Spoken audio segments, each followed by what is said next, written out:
All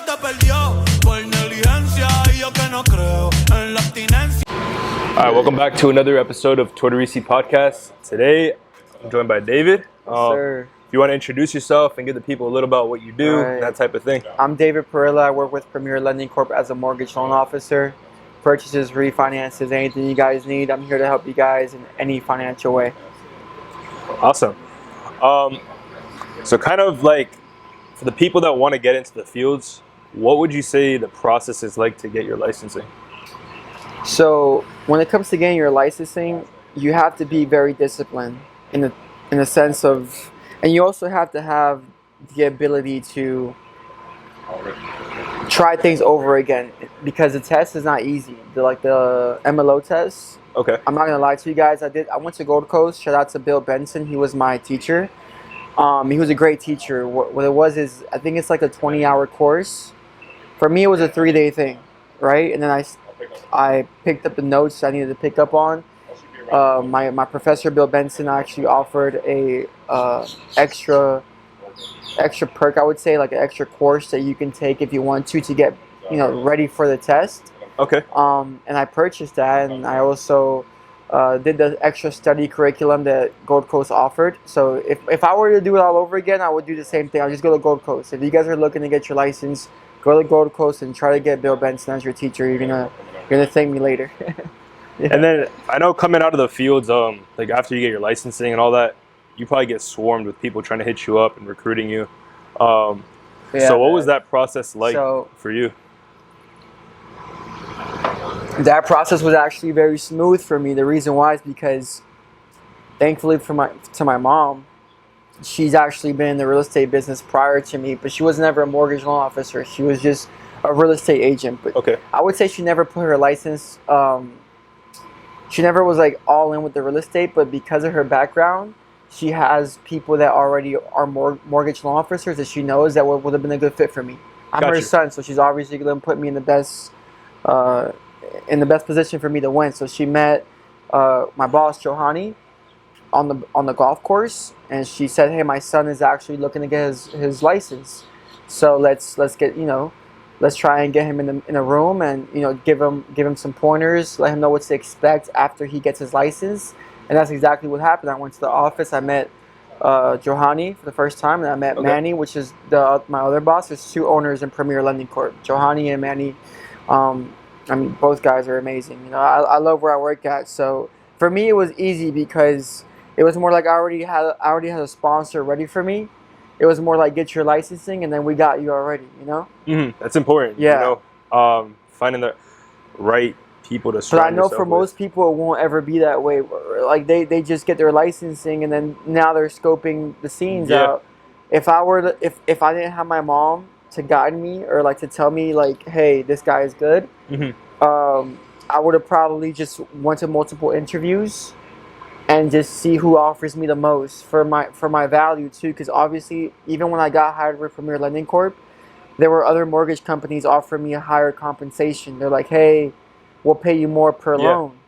But how does that make sense if you're paying me more per loan, but you're offering higher interest rates? You know what I'm saying? Yeah. Now I see why you're paying me more per loan, because I have to sell a harder product now.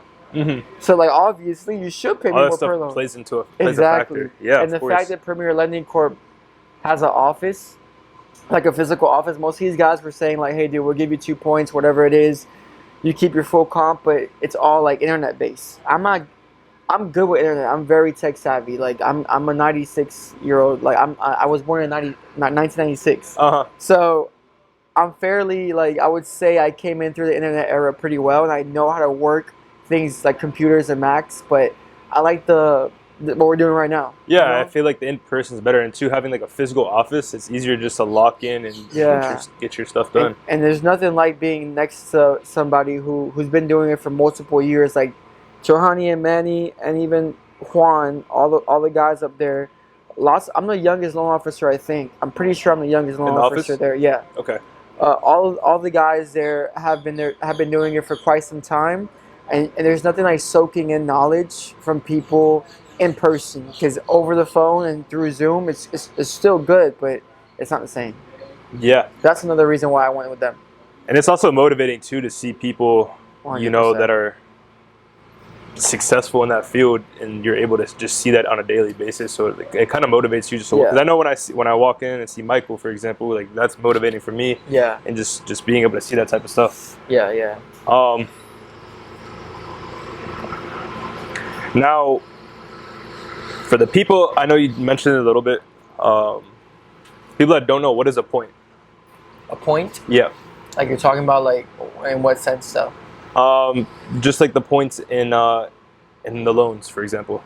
Okay, so if we're talking about discount points, then okay. So when you're buying a house, what you want to keep in mind is obviously the interest rate, but also the closing cost, right? Yep. So the closing cost, when you guys, I'm talking about all the first-time home buyers out there. Some investors may already know this because they bought multiple properties. But if you're a first-time home buyer, you know nothing about purchasing property, then this is a great thing to keep in mind is make sure you Google this, what I'm about to say, your loan estimate. Your loan estimate is going to include all your closing costs. By law, any mortgage loan officer, any lender you're working with, they have to disclose these fees. And typically they only have a 10% tolerance. What that means is they can't disclose something, let's say it's $500, and then the closing table would be $10,000. Mm-hmm. You have a 10% tolerance. It can't. So if it's 500, it can't go up by more than $50. 10% of 500 is $50. Got you. So discount points. You're asking about points. I can show you guys the interest rate, and this is just me speaking without any really like true pricing. This is just imagining like 5% interest rate right now.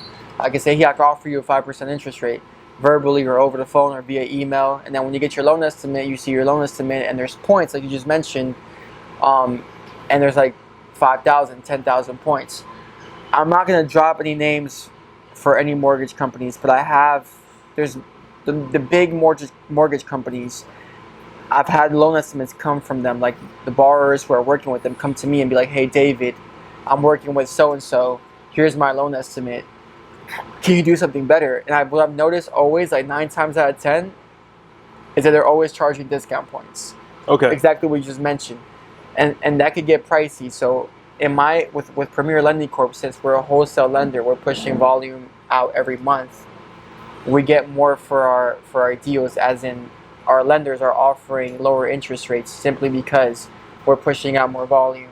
Okay. And because of that, I can beat your Wells Fargo's, your Chase, your Bank of America's. Not in all cases, but I would say in most cases, specifically for like the average medium income people. Like if you're a billionaire or a millionaire, those banks are gonna take care of you. I'm not here to like. No, of course, yeah. I'm not here to like give false information out. Like, if you're like in the 1 percentile, typically I can still compete, but those guys are gonna look out for you.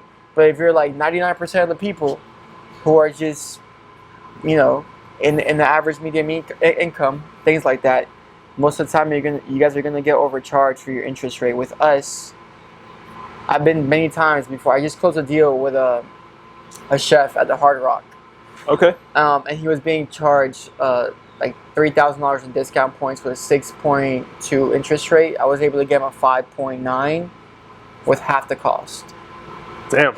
Yeah, and his realtor, I'm gonna shout her out, Sasha. She was very happy with the result, and now she's sending me all her deals simply because realtors know, veteran realtors know if you have a lower interest rate, what does that mean? You have a higher pre-approval. Mm-hmm. So obviously you can offer your clients a higher price property, and most of the time you're gonna get them what they want, not necessarily what they have to get. Yeah. Of course. So I'm all about getting people what they actually want, not what they want, not what they have to get.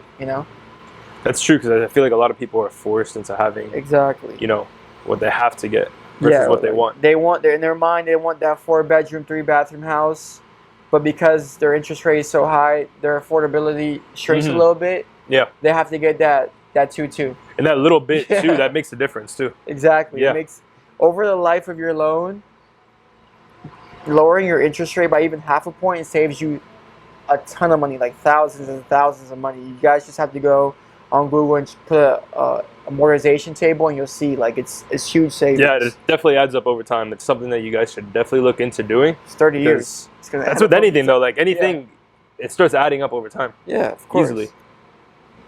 So I know a lot of people think that, oh, is it the time to buy? Is it not the time to buy?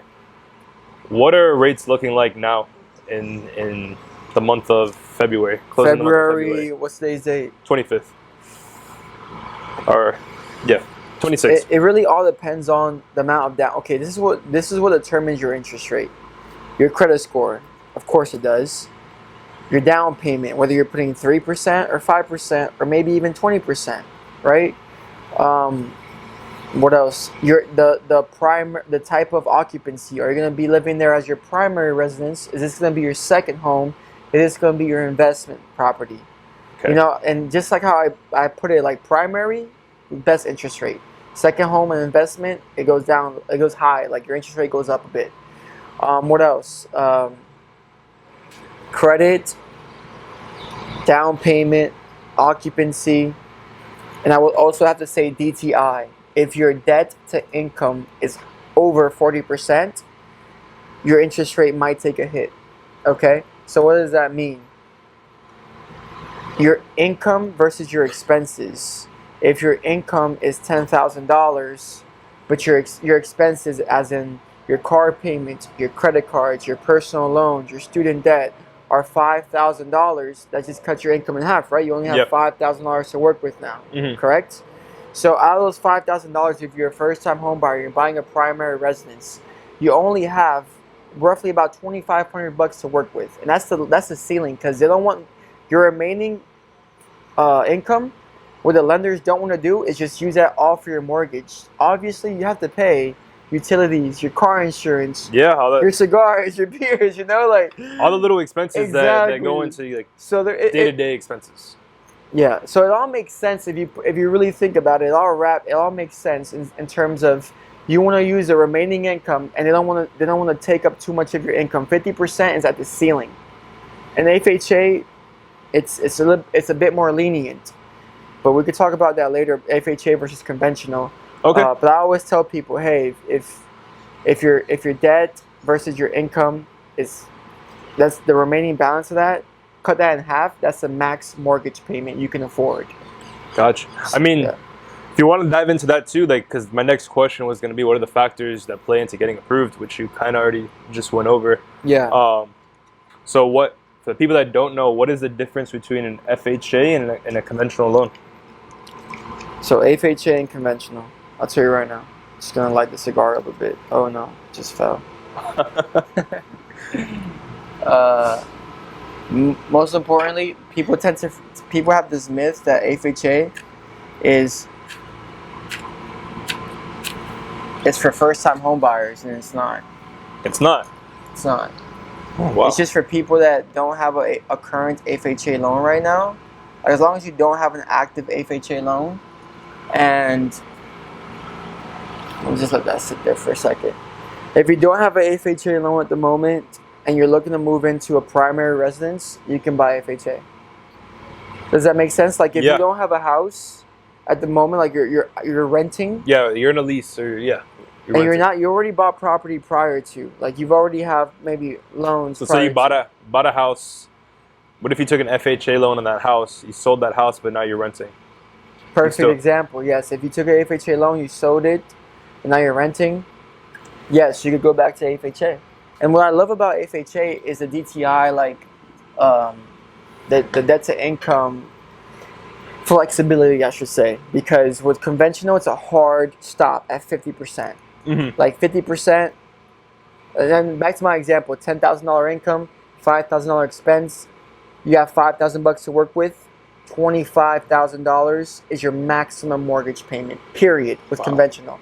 Okay. Because people tend to forget pre-approvals. When I pre-approve somebody, and with any mortgage loan officer pre-approve somebody, they're just assuming a couple things, right? Because your mortgage payment is consistent of a few things: your principal and interest, right? Your P&I, which that doesn't change really.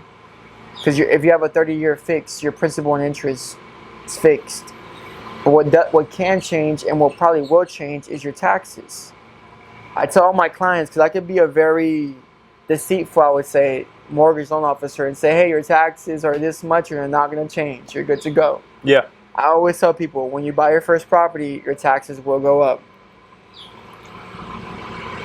Why? Why do you think your taxes will go up? I have no idea. Why would they go up? Your county has assessments, right? Every year.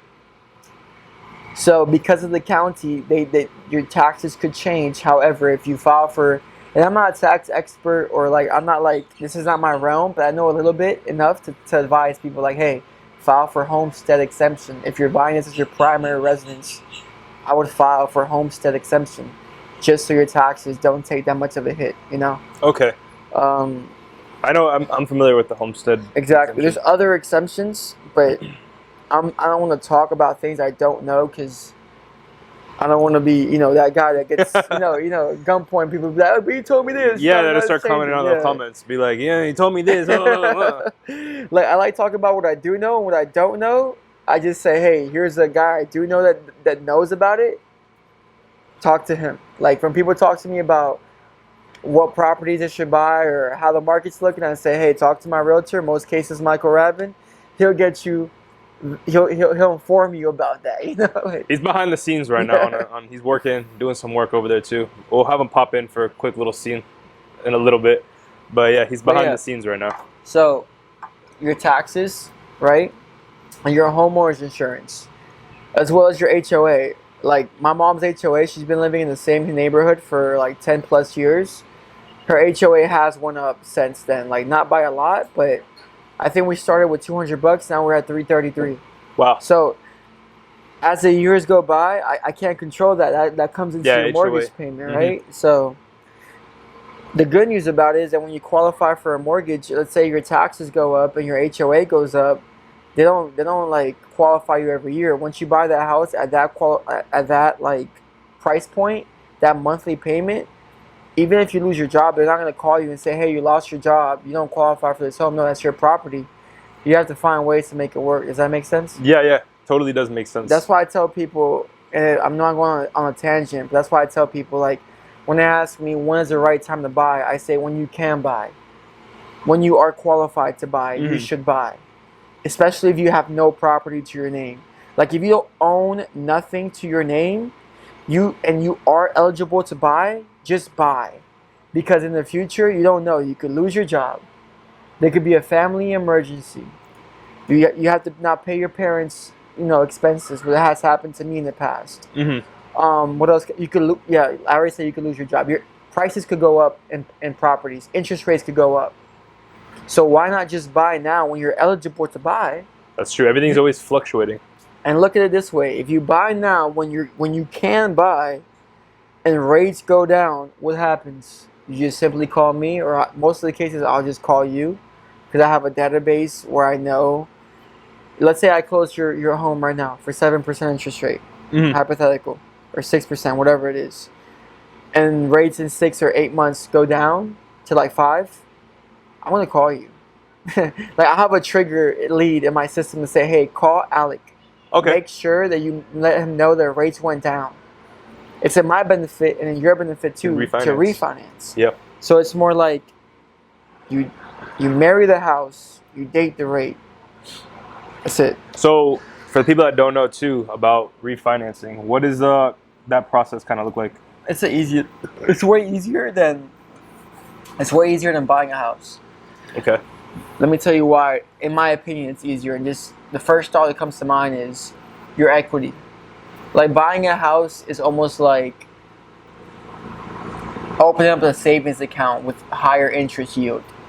Because when you open up a savings account, they give you interest back, right? Mm-hmm. Yep. But it's chump change. In Florida, I mean, I only know about Florida for the most part. I'm only licensed in Florida, and I've seen the equity go up in most of the houses. So if you put your money in, if you buy a property, it's most likely going to appreciate, right? So for the most part, that's usually what we see down here in Florida.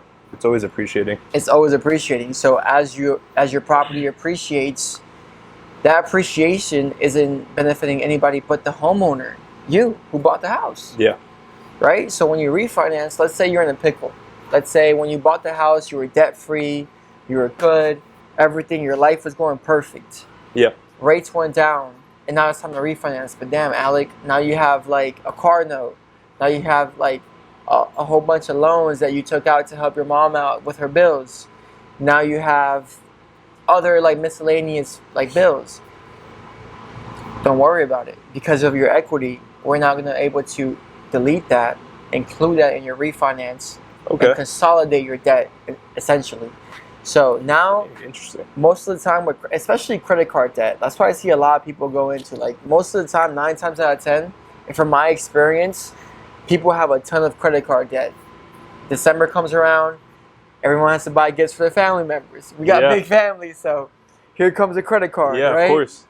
And then you got like 5, 10, 15, couple $1,000s in credit card debt. 19% interest rate for the most part minimum, right? Some credit cards charge 20, 26. You know, it's crazy. It's really. It starts adding up quick. Every month you see really that quick. interest rate. I mean, at least I do. I go into my, Amex app or whatever, and I see like, wow, like they charge me $66 in interest for the month. That's like a gym membership. It literally is a gym membership. Yeah. So I tell people, instead of paying the 19%, 20% interest rate, when you refinance, I'm gonna clear all your debt. I actually did that for a client. She had a ton of credit card debt, a ton of just debt, just yeah, of debt course, over the years that she couldn't pay off immediately because she didn't have the capital. But I said, hold up, it's okay. Your house has the capital. Your house has the equity. Mm-hmm. We're going to pay off all your credit card debt, all your loans. Put it into one monthly payment, and now it's your turn to be financially literate. It's your turn to be financially responsible. It's kind of like a restart. Exactly. It's a restart with a lower monthly payment. So now you have a lower monthly payment. In some cases, it might be the same, but would you rather have the same mortgage and not have to worry about any of your credit cards or any of your other debt? Or do you want to have the same mortgage and still have to pay $1,000 or $100 a month? Exactly. Like financially, like let's talk about numbers. Like financially, you want to have the lowest monthly payment. Of course. Period. Yeah, of course. If I could tell you I could liquidate all your credit card debt, liquidate your car note, liquidate all your student, like whatever it is, and you pay maybe a tad bit more in your mortgage, would you not do it? Yeah, fuck yeah. Because at the end of the day, it'd be stupid not to. Exactly, bro. Like, it's hard to explain things to people because then they start talking to their family members. Yeah, they start talking. Yeah, of course. But my uncle said, but my grandma said. They're the professionals. It's like going to a doctor and saying, but wait, doctor, you're telling me to take this medicine, but my mom said, but my dad said. It's more like, let's just, don't even listen to me. I'm the professional, but don't listen to me. Let's just listen to the numbers. Yeah. Just listen to the numbers won't lie. Math is absolute. That's why I love my job, because it's so easy like to understand. It's just absolute numbers. It's why I personally think it's always more beneficial to, I mean, obviously there's some reasons why you would have to go for a rental or a lease, but it's always more beneficial in the long run to always buy. Let's talk about FHA real quick. Yeah. Because now you sparked a light bulb in my head. When people say, hey, I think, when they could buy and then they rent, just because they say, hey, David, I think rates are going to go down. Hey, David, I think the market is too high. Mm-hmm. I think the purchase price is just too high for me. I'm gonna sit tight. It happens a lot. Yeah. It's called fear. And anybody in life who's conquered and accomplished a lot of things in life know that fear is just something you have to defeat. If it doesn't make sense for you financially, I respect it.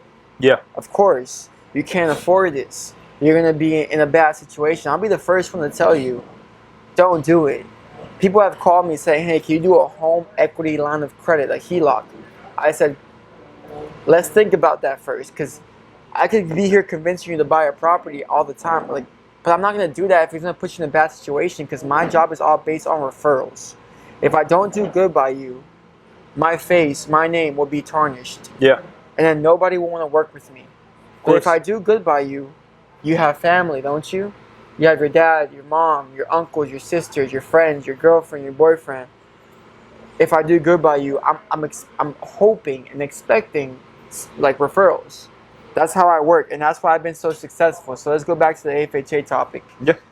If you're a first-time home buyer and not even the first time, if you're moving into your primary residence as an FHA buyer, this is just me knowing what I know, I would try and buy a multi-unit property, residential. So what does that mean? When you're FHA, when you qualify for FHA loan, you can go up to 1 to 4 units and still qualify with a 3.5% down payment. Damn. So instead of buying a 1-unit property, which in regular terms, in layman's terms, it's just a single family home, like where your mom and dad live, like a single family home, one property, 3-2, 4-2, whatever it is, that's a 1-unit property.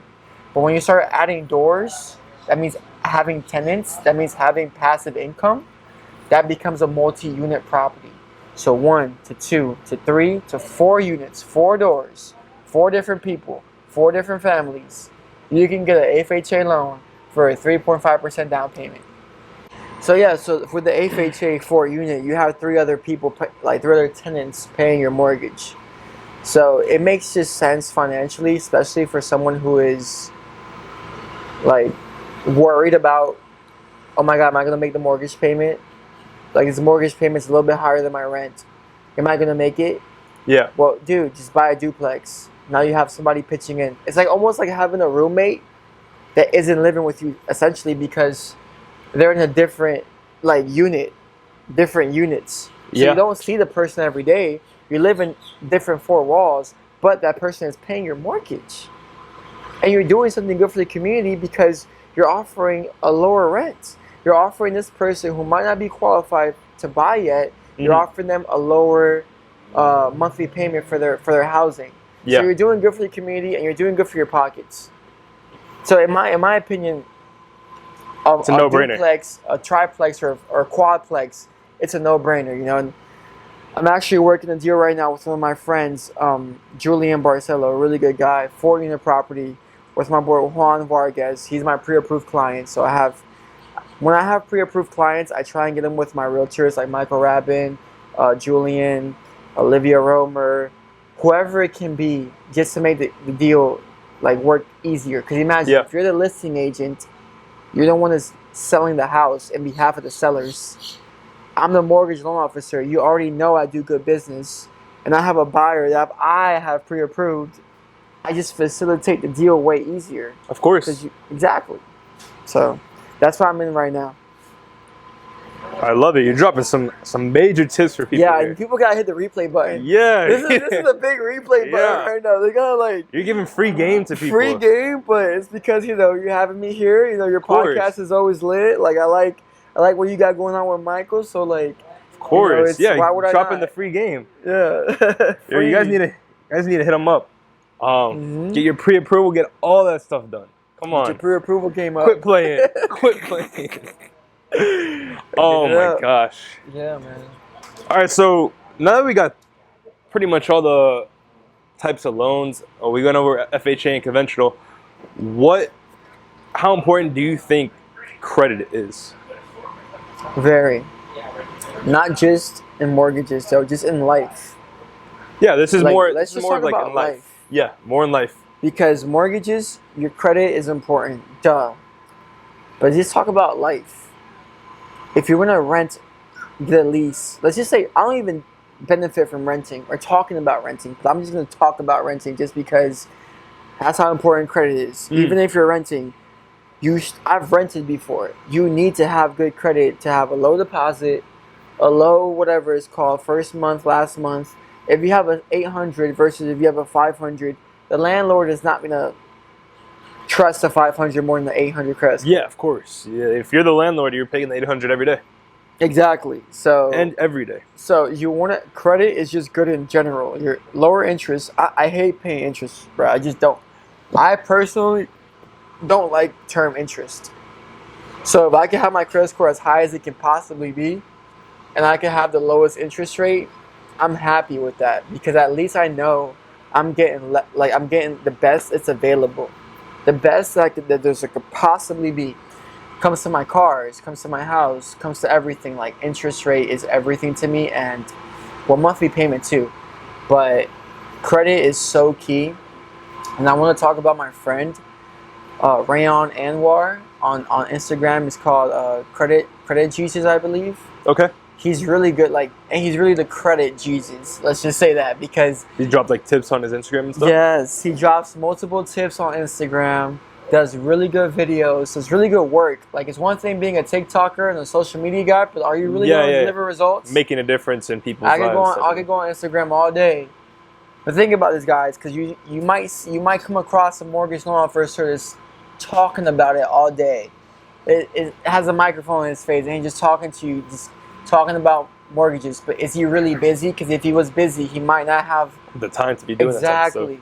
So I admire people like Rayon, who I know are busy. It's not faking it. It's not faking it. Like, there's results going around. So if you need your credit fix, contact my friend Rayon. I'm actually going to drop his find his Instagram and I'll drop it down in the comment and I'll pop it up on the video too. He works really hard, man. I gotta give him love. Like, if I didn't like, this is, I don't know where his interview's gonna go, but if I can give my friend some shine, especially because this is my face, right? I'm branding him right now. I'm co-signing him.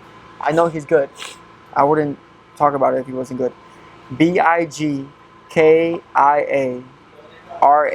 Big Kia Ray. Follow him. He's one of one. That's for sure. I'll pop it up too, so you guys can see like a visual in the video.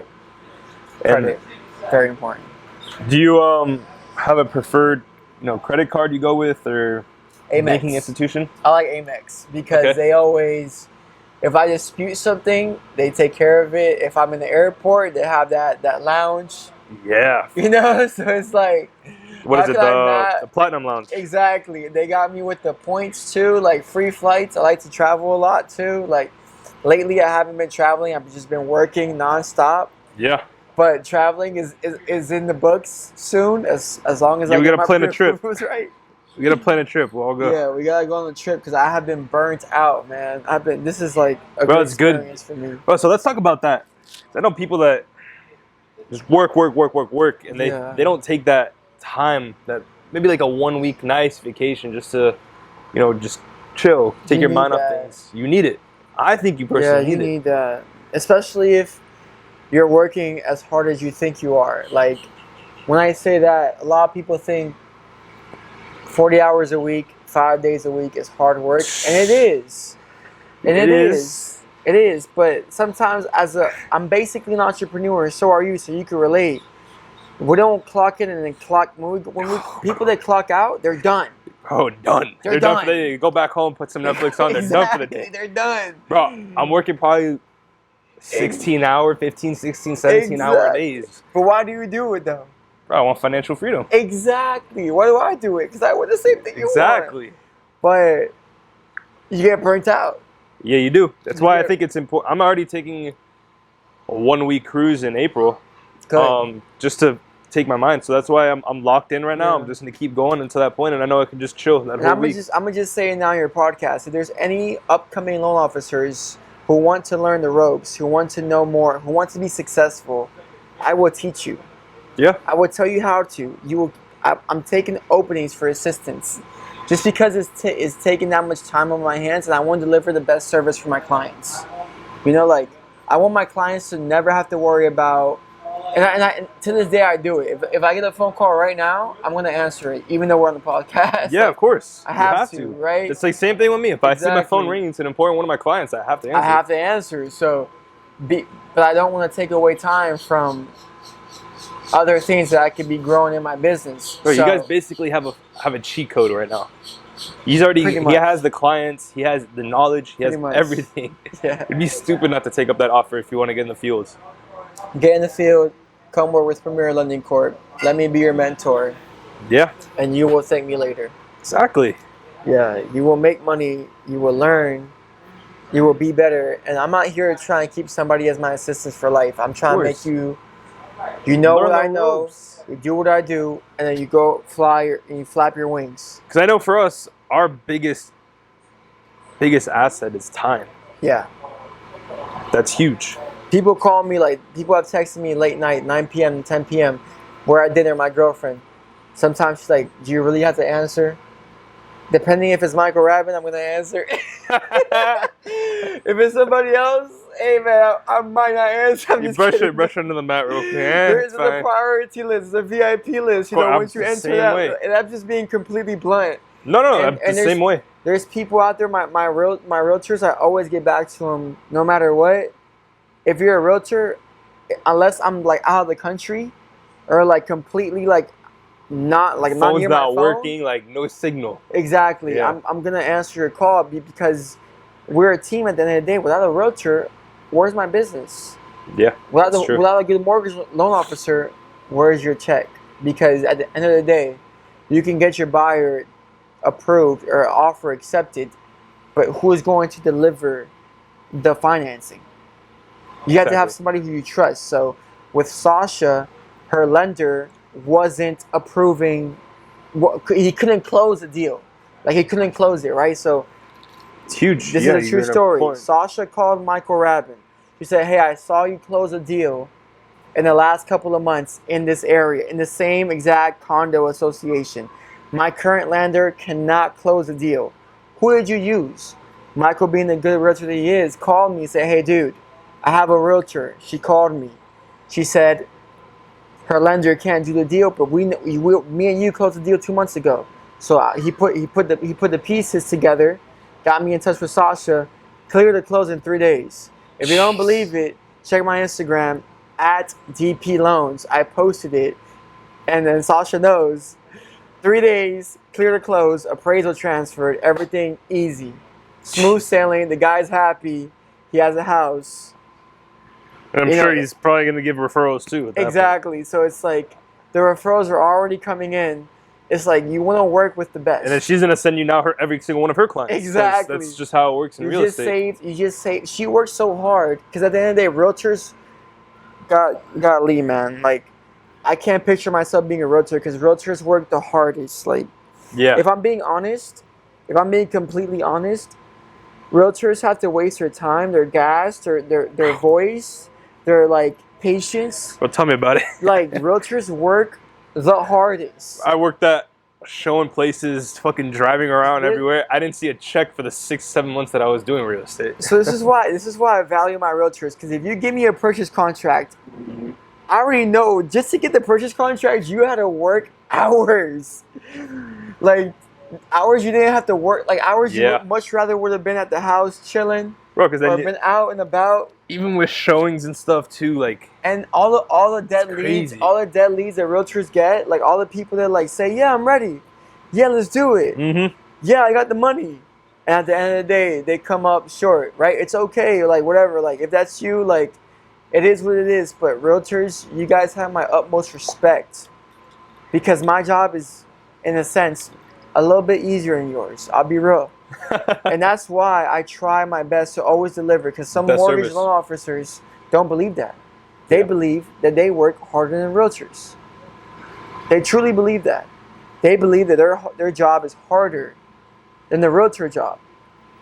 And sometimes it may be the case, but for the most part, in my opinion, I've never been licensed as a realtor, but I know what other realtors go through, in a sense, like just convincing somebody to sell their home. Like if you're selling your home and I come to your doorstep, I'm like, "Hey, Alec, I'll sell your home, but you gotta pay me to sell your home." You're gonna be like, "Oh, I don't want to pay you. Yeah, I can just sell it myself and just save the money." Yeah. Yeah, Alec, but are you gonna be here for the open houses? No, you're not. You're gonna be at church on Sunday, or you're gonna be with your kids watching soccer. It's a lot of work. What about Saturdays, Alec? You're tired from your 9 to 5. 9 to 5, Monday through Friday. Your Monday through Friday. Do you really want to be here when the buyers come in and they're asking you tons of questions about your house? That you probably don't even know the answers to. Exactly.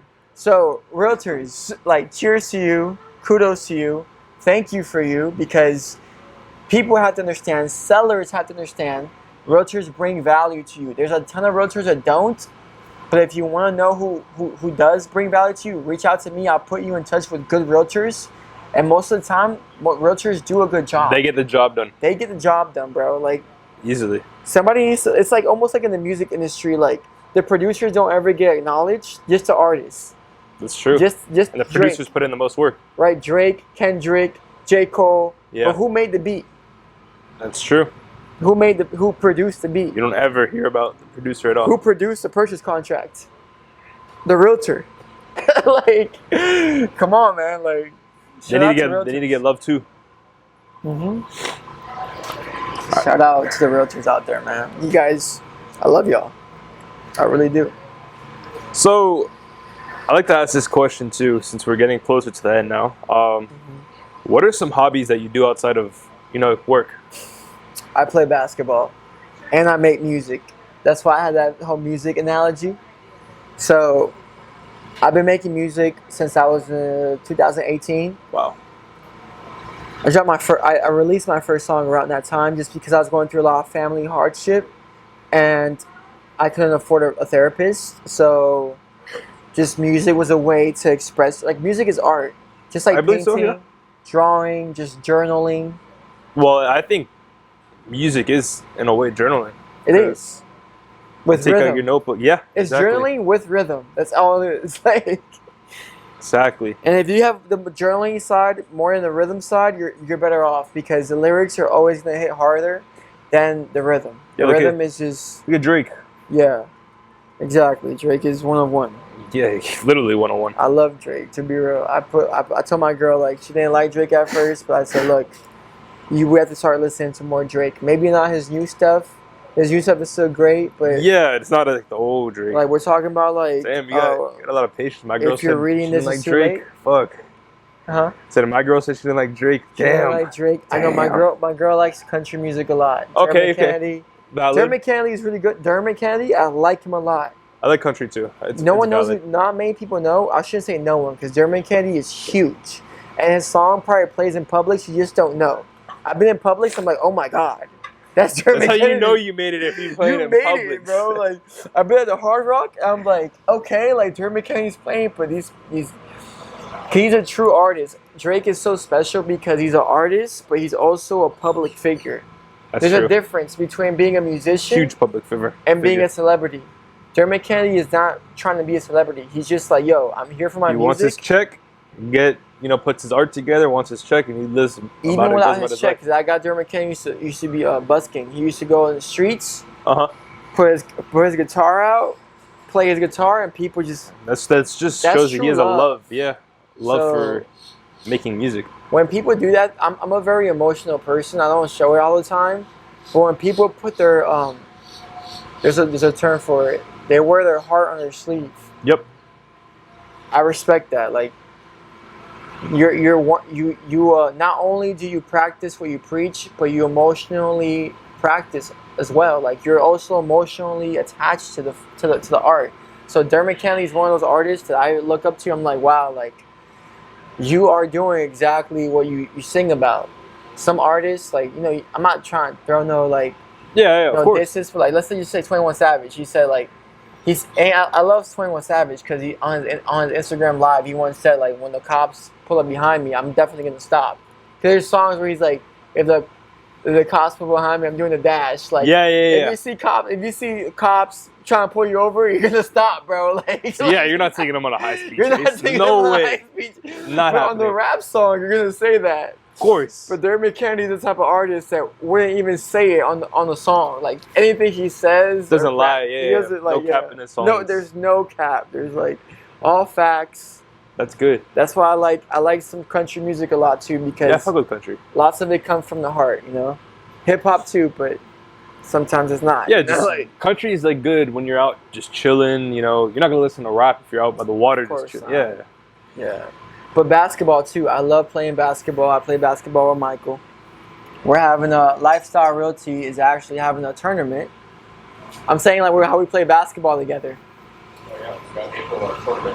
Exactly. So April's coming up. I have to a month away. Yeah, I have to start working on my legs more, doing some more cardio, working on my shot because like I love, like, growing up. All I did was, growing up I did karate.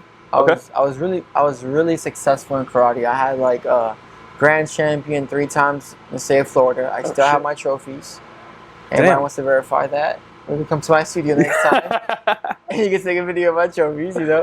I'm very prideful of that because I remember that as a kid, as like a 7-year-old, 9-year-old, even I think 12 is when I moved and I had to switch dojos. But while I was at Zion Karate, I still remember my instructor's name, Armando Ramos. Wherever you are, Armando, I love you to death. Because you taught me discipline, and you taught me how to work hard, and you taught me that things don't come easy in life, and you have to sweat, you have to cry, you have to bleed. If you don't have those 3 things, you're not going to make it. Sweat, blood, and tears. Absolutely. I had all those 3 things at that academy, and I became the best. And then I dabbled into basketball. Basketball is more of a, and karate is more of a sport where if you practice hard enough, it's just skill, like purely skill, like your kata, your form. If you got it right, you're going to win first place. In basketball, you can still be very skillful, but you also have the athleticism to it. Of course. I used to play basketball. I was supposed to play college basketball. Nice. But, shit happens. It is what it is. It is what it is. But with basketball, was I athletic? Not really. Was I athletic enough? Yes. Yeah. Was I skillful enough? Yes. My confidence? No. So confidence is huge with everything. Exactly. Everything. It's half of it. It's more than half, in my opinion. You can fool somebody into believing you're good at what you do when you're not good. You can fool somebody into, someone could be really good at what they actually do, but they don't have any confidence. But someone who isn't nearly as good as what they are, but that has confidence, will convince the buyer, the client, whatever, to work with them. Yeah. So I've actually finally mastered the art of just being confident, not no matter what, but just being confident if you actually know what you're doing. But I think confidence and mindset are everything. Of course, it's everything, dude. Everything in life. It's everything. I think your mind is the biggest thing you have. If you don't have your mind right, then you're not going to be successful. Because at the end of the day, it's your mind who's controlling the vessel. You're a vessel right now. This body, this skin, this flesh, it's just like a car, but who's driving it? The driver is always going to... You could drive a Ferrari. I could drive the same Ferrari, and I could get a higher lap time than you. That's NASCAR drivers, literally. That's the best analogy, NASCAR drivers. If I put you in a car right now, in the car you drive, and I tell you, hey, Alec, go do a lap. I'm going to time your lap. See how quickly you could do it in. And then I put a NASCAR professional driver in there, I would believe that he would get a quicker time than you. Because he's confident in cars. His abilities, exactly. You just have to, it's all about practice and confidence. Practice builds confidence. Practice builds confidence. That is very true. It does. And I practice a lot. Practice basketball so much that I actually challenge people on my regular Instagram, DPRILLA3, to play me one-on-one. I play people one-on-one. I'm undefeated right now. Shit.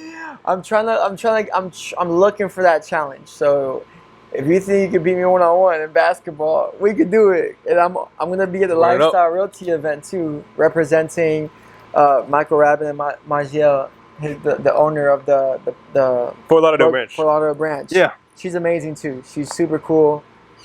She's super cool. She's super knowledgeable. That too. I want to get her on here too eventually. You should. That'd be super cool to have her on. She would drop a lot of knowledge. And I'm representing them, and I'm gonna make sure we win. I'm gonna try my best to win. I've been training, going to Vista View Park, doing the hills. Damn, you're dedicated to it. I went there yesterday. I'm very passionate. Anything I do, anything I commit to, I want to be either the best or considered to be one of the best. I agree. It's important. If I'm not aiming for that, then I'm just aiming for mediocrity, in my opinion. So, with all that being said, if you could pick one person that has influenced your life the most, who would it be? Be famous, not famous? My mother, Martha Torres. Okay, let me tell you about my mom, real quick. Single mom. Okay, everyone's heard that single mom story, but okay. My mom came from Colombia, South America. She came at maybe the age I'm in right now, 26, 28. She moved, left everything behind. Left her family. And I know that because my family's still there. They're all there still. And my mom has zero blood family here. We have zero actual relatives here. But my mom, she left Colombia looking for a better life. Okay, I have to take it back a little bit further. My blood dad, my actual father, he made a mistake in which my mom wasn't happy about.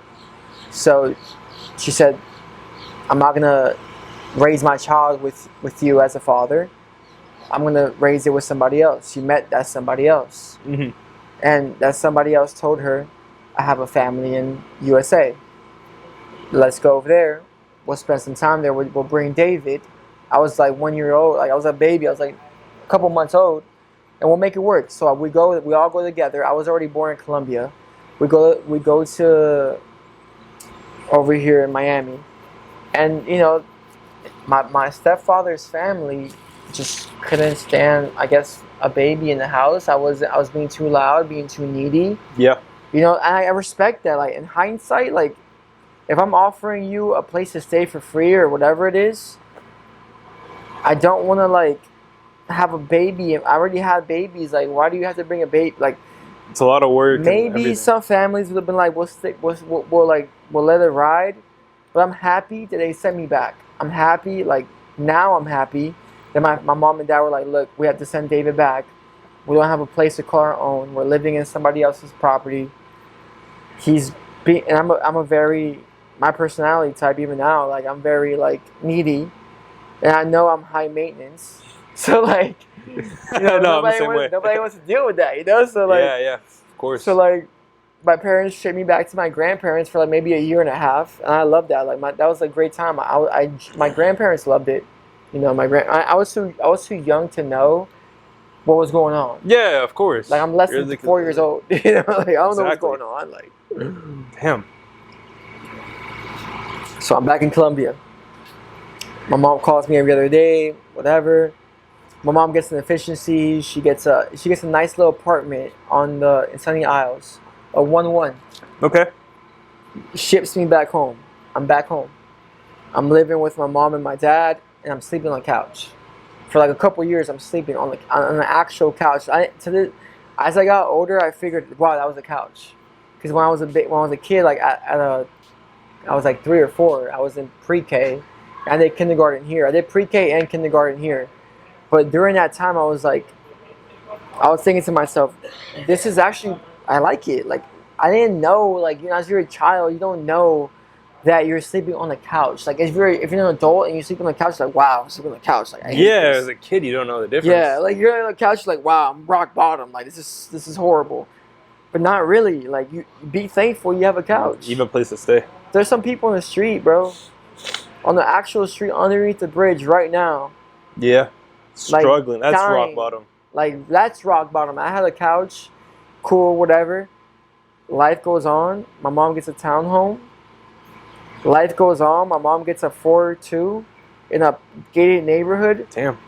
Nice house, worth lots of money right now. And I admire her because she did it all by herself. Nobody helped her. Mm-hmm. My stepdad, I had a picture in 10th grade. Never really supported her financially. Was there emotionally. I'm not going to talk smack about him. He was a good person. Had a lot of flaws to him. Not the guy I would like aspire to be, right? But hey, it is what it is, and it's really just my mom struggling through life. She went through a couple hurdles here and there, and I helped her up as a man. I'm like, okay, now I'm a man. Like, I know my stepdad couldn't do it, but now I'm a man. I'll help you financially. I'll help you whatever you need to help in. And now like we have a good relationship. It's getting better because also like through those hardships, there's like times where you as a son feel like, wow, like why did you put me through that? Like it's also your fault for. I think of it like it's your fault for picking that person, right? Mm-hmm. I'm a child. I can't pick who I could be my father or my stepfather. Like I can only go by your decisions. Yeah. Your decisions are my collateral damage. That is true. So it's like, but at the end of the day, I'm like, my mom did her best. So and she's still doing good. She's still on her 10 toes. She's still like. That's what's important. I respect her. Like as an adult, like I just respect her. You know, like what she does. That's why I don't get people that don't respect, you know, their parents. They disrespect them. I hate that. Yeah. I despise that. If you disrespect your parents, no matter how bad they are, I really can't have that much respect for you because you don't know why they're that bad. you don't know if they came like how are your grandparents like? Mm-hmm. You know, like there's things. It gets deeper than your parents don't just naturally wake up one day. I'm gonna be a bad parent. Yeah. I'm gonna just make this guy's life horrible. It's like No, yeah, that doesn't. I completely agree. no That one doesn't wakes up just thinking happen. that typically, right? Yeah. So it's like there's more context to it, but people don't like to dig into the details. Of course not. They start calling you a narcissist, or they start saying these little terms to like make you feel like, hey, you shouldn't dig too deep. Mm-hmm. Don't dig too deep. Just no, you have to dig deep. You have to know why.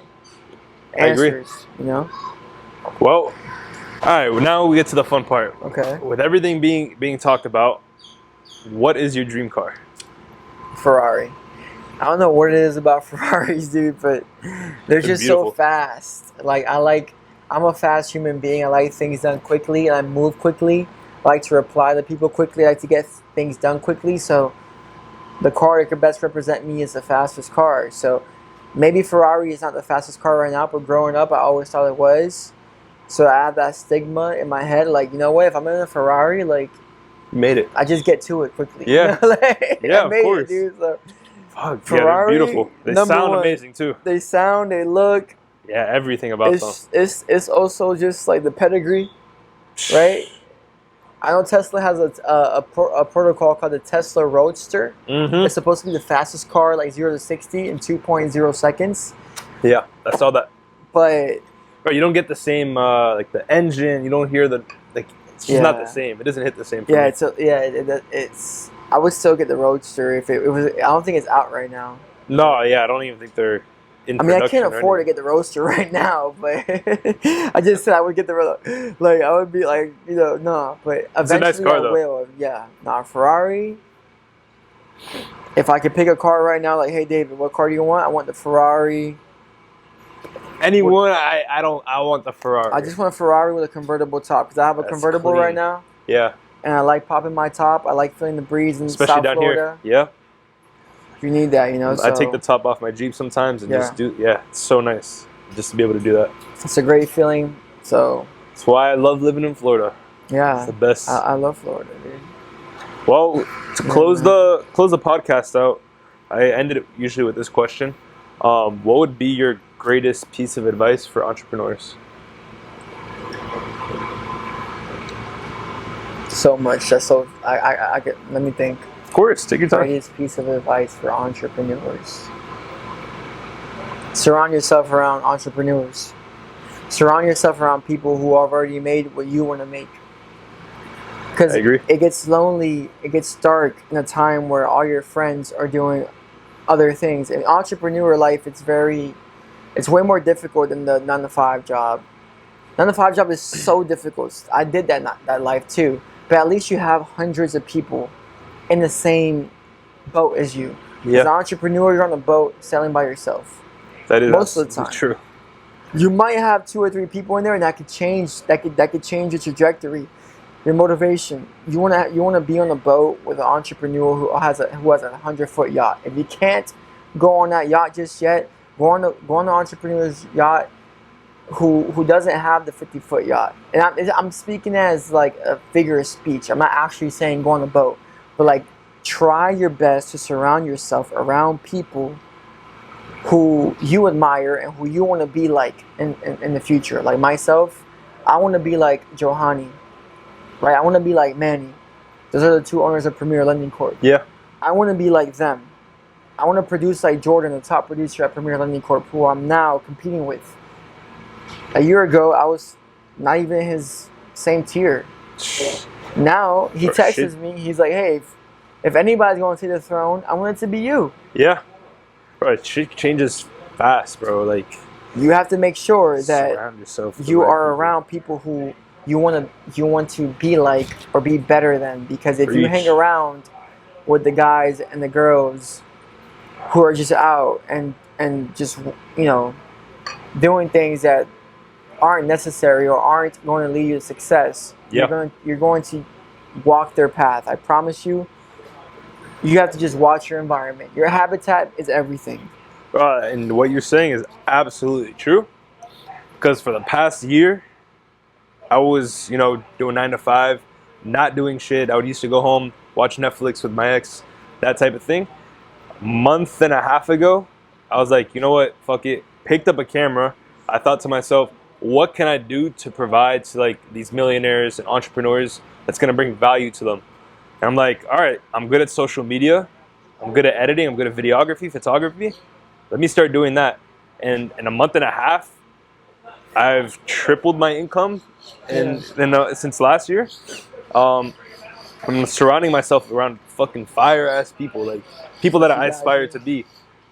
So it is very true. And I'll take you higher places. Exactly. Like I said, I'm only a month and a half in, and I'm already seeing triple my income from last year. There you go. Me too. Exactly. And thanks to, shout out to Juan too.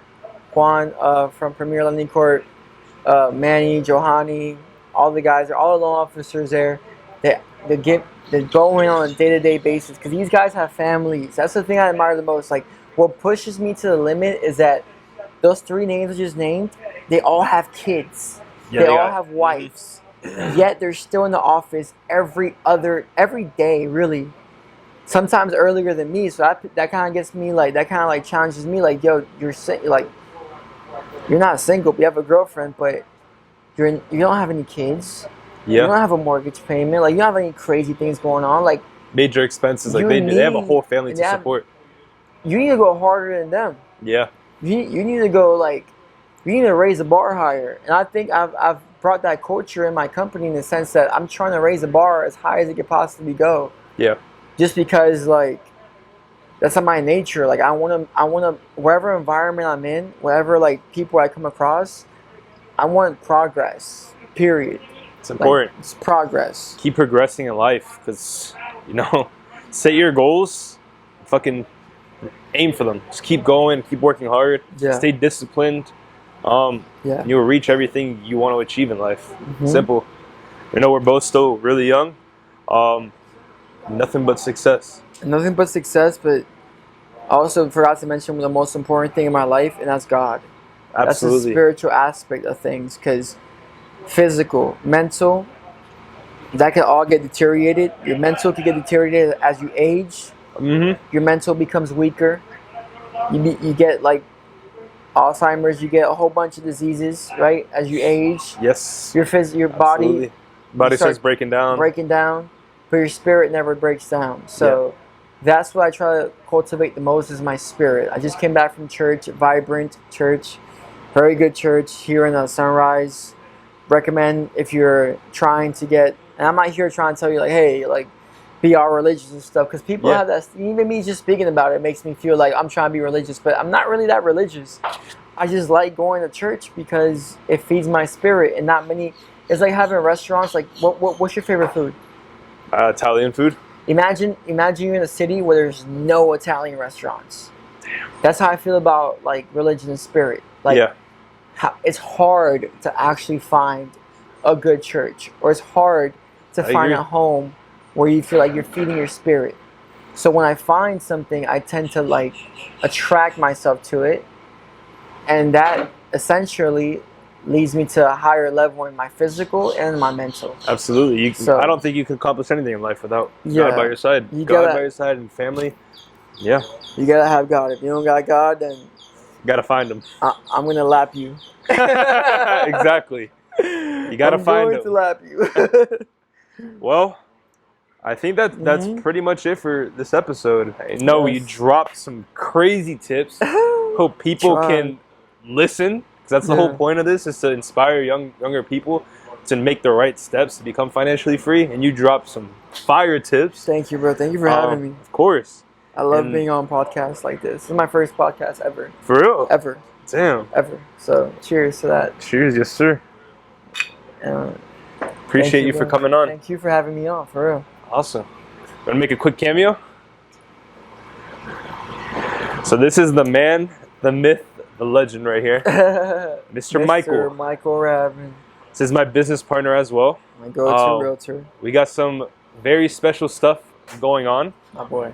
You guys were spitting some facts. I can hear you over there. Yes, sir. Is he in the camera right now? No, you're not in the frame right now. Put him in the frame, though. Maybe... Can I move it over real quick?